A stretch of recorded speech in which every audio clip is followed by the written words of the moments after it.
itoetra iaraka ikolo ka ainareno fetra faniriko ny lalao faniriko ny talao raha ianao aneritiko no ampionona izao raha marary aneny foko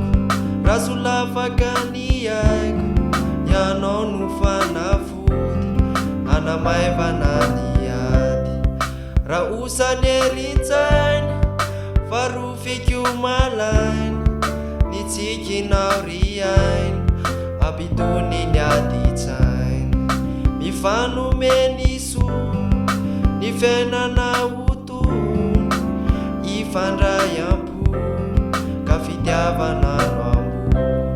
koranisy adalako sena manandalo aleo ufafako avadiko galy irahira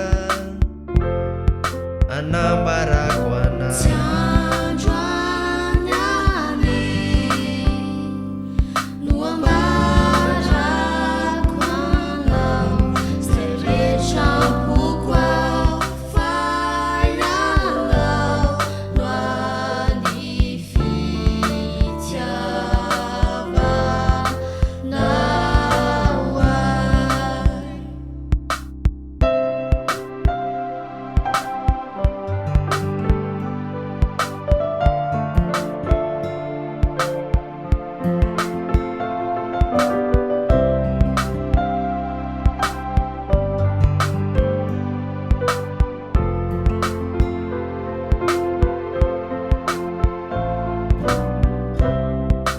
tady awatrinela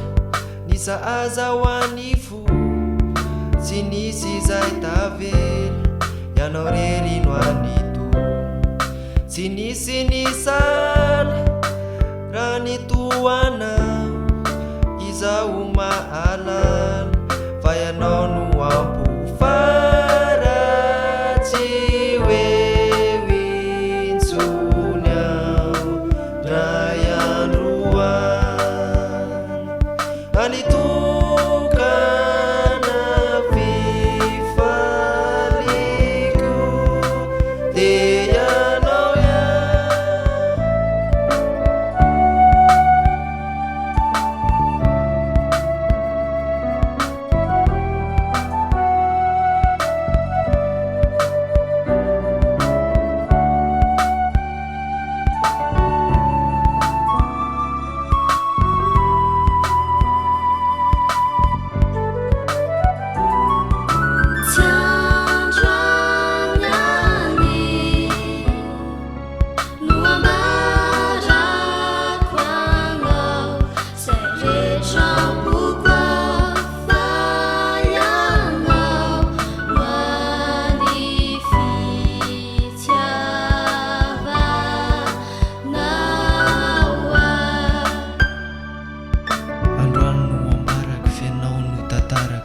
lazaiko anao fa ianao ny tena anjarako